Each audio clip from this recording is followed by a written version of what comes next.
Jen merupakan makanan khas Kazakhstan Selatan. Bahan dan pembuatannya yang sederhana membuat jen cocok dijadikan kudapan, terutama saat musim dingin.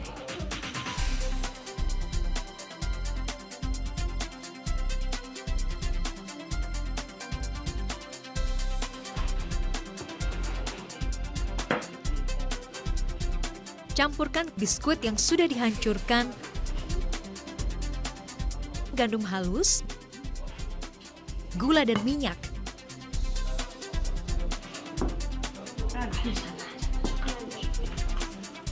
Terakhir, tinggal didinginkan. Nah, jadi jens ini lebih enak dimakan ketika dingin. Jadi kita mau menaruhnya di luar karena suhu sekarang sedang minus 18. Jadi kulkas dan suhu di luar lebih dingin di luar. Nah, kita akan taruh sekitar setengah jam.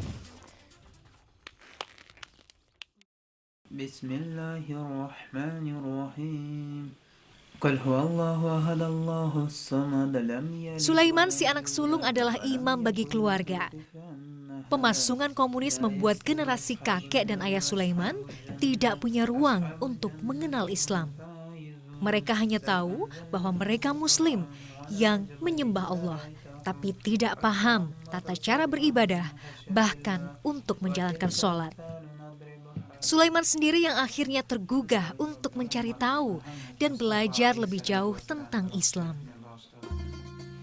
Ну, не прямо, как бы сказать, мучили, просто я хотел этот вопрос, получается, у меня было в голове, я хотел понять, для чего. Это все-таки как-никак мы про Аллаха-то знали. Как вчера я говорил, в принципе, каждый человек, наверное, задает вопрос себе. 3 вопроса, получается. Откуда он пришел, для чего пришел и куда пойдет. То есть после смерти куда пойдет. И эти вопросы, 3 вопроса меня мучают. Alhamdulillah, kini asma Allah telah mengisi relung hati keluarga Sulaiman.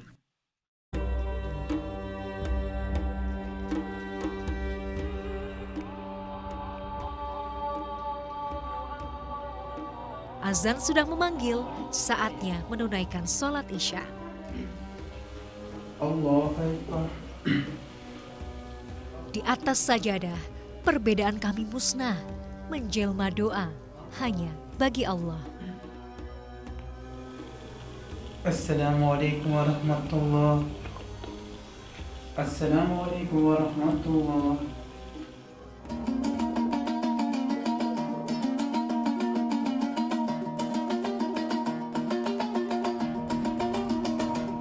Seperti kebanyakan keluarga di pedesaan Kazakhstan, beternak menjadi mata pencaharian utama. Keluarga Sulaiman punya peternakan kuda.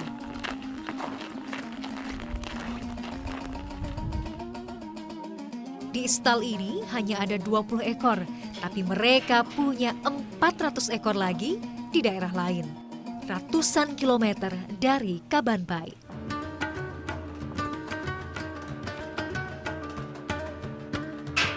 Selain daging, kuda-kuda peliharaan ini juga akan dimanfaatkan air susunya.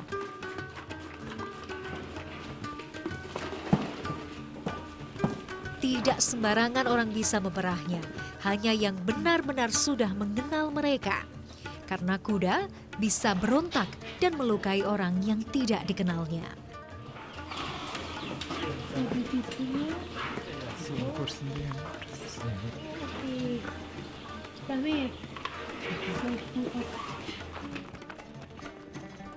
Hasil air susu kuda ini tidak langsung diminum, tapi akan difermentasi terlebih dahulu.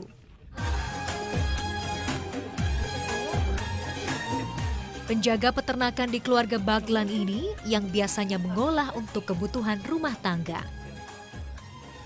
Pertama, oleskan dulu lemak domba pada wadah kayu ini untuk selanjutnya diasapi.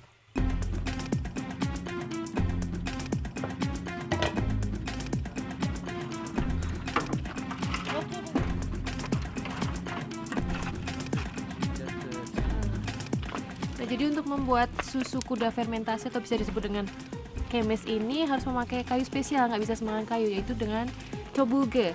Karena dia kalau dibakar punya aroma khas, jadi kemesnya akan punya rasa yang lebih istimewa. Karena sudah diberi lemak domba, aroma kayu akan mudah menempel, sehingga kemes menjadi lebih kaya rasa.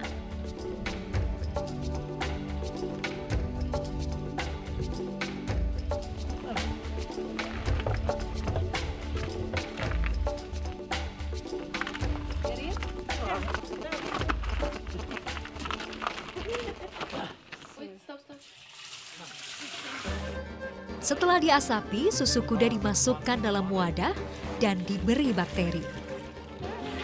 Like exercising.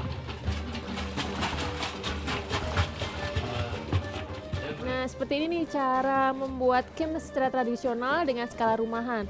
Nah, dengan alat ini paling tidak hanya bisa membuat sekitar 10 liter kemes. Dan ini alatnya namanya kebe. Kita harus mencampurnya dengan manual seperti ini sekitar 1-2 jam. Kemudian didiamkan selama 6 atau 7 jam dan baru siap untuk diminum. Kemes adalah minuman favorit masyarakat Kazakhstan yang sudah dikonsumsi sejak ribuan tahun lalu. Herodotus, ahli sejarah dari Yunani, menyebutkan minuman fermentasi ini sudah ada sejak abad ke-5 sebelum Masehi. Kemes telah diminum oleh suku nomaden Saka, penghuni savana Eurasia. Wilayah padang rumput sangat luas yang kini mencakup negara Kazakhstan, Mongolia, Rumania, Ukraina, Rusia, dan Xinjiang di Tiongkok.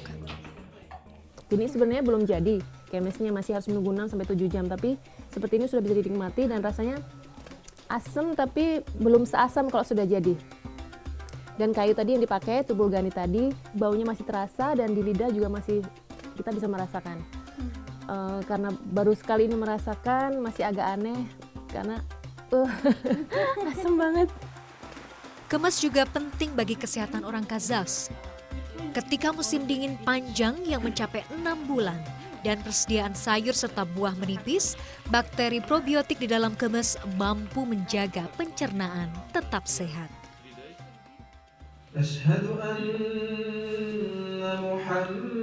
Hanya ada satu masjid di desa Kabanbay. Bangunan ini sudah ada sejak Uni Soviet dan dulunya adalah toko onderdil mobil. Baru setelah merdeka, tempat ini diubah menjadi masjid dengan menambahkan kubah dan ornamen khas Kazakhstan pada bangunan. Tidak hanya kaum lanjut usia, generasi muda pun mulai memadati masjid ini. Alhamdulillah, semoga rumah Allah ini semakin meriah dengan lantunan doa. Allah razı olsun.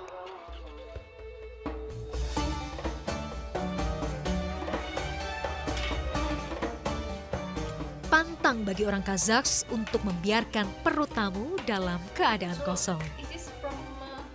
Zulfia sang ibu selalu cekatan memenuhi seisi rumah dengan aroma masakan. Menu hari ini adalah besbarmak yang terbuat dari daging kuda. Untuk asupan karbohidrat, Zulfia membuat zaima, lembaran pasta yang akan dimasukkan dalam kuah besbarmak.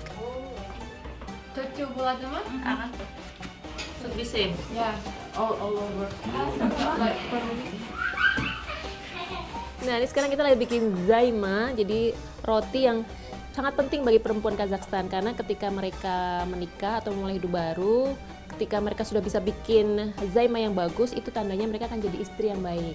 Dan zaima yang baik itu adalah yang tembus pandang, jadi semakin tipis akan semakin bagus.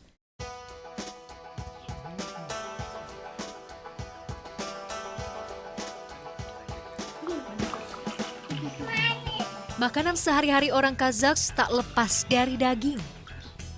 Dan sajian spesial bagi tamu adalah daging kuda karena dianggap paling lezat dan mahal.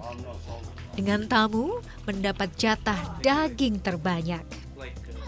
Kazakhstan adalah negara terbesar kedua di dunia yang memproduksi daging kuda setelah Tiongkok. Hampir 100.000 ton diproduksi setiap tahunnya.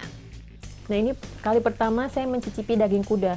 Rasanya lumayan juga, tidak berbau dan seratnya lebih halus dibandingkan daging sapi. Jadi daging kuda ini merupakan hidangan istimewa bagi warga Kazakhstan karena ini sudah menjadi tradisi turun-temurun. Karena dulunya mereka adalah warga nomaden yang hidup berpindah-pindah, mereka belum bisa bercocok tanam, jadi mereka hanya bisa berburu dan kuda adalah salah satu makanan istimewa bagi mereka. Dandem? Damdeh. Damdeh. Menjadi suku nomaden yang hidup berpindah, bangsa Kazakh selalu membawa kuda sebagai alat transportasi sekaligus pengangkut beban.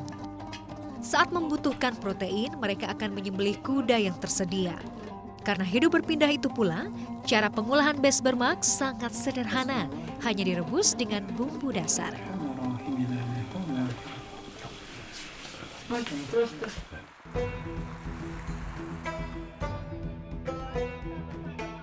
Pertemuan dengan keluarga Baklan menorehkan makna yang dalam. Menjadi Muslim adalah sebuah anugerah yang sangat indah, namun akan lebih bermakna jika nilai-nilai Islami senantiasa diterapkan dalam kehidupan sehari-hari.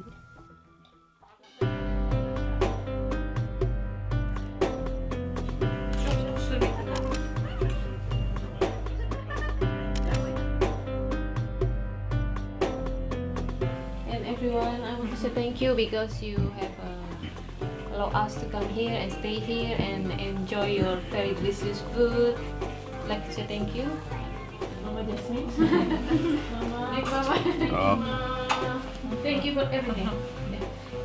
Healthy, be healthy. Okay. You too, Bayan. Okay. Thank you very much. And very kind. Welcome. Thank you, Father. Assalamualaikum. Bye.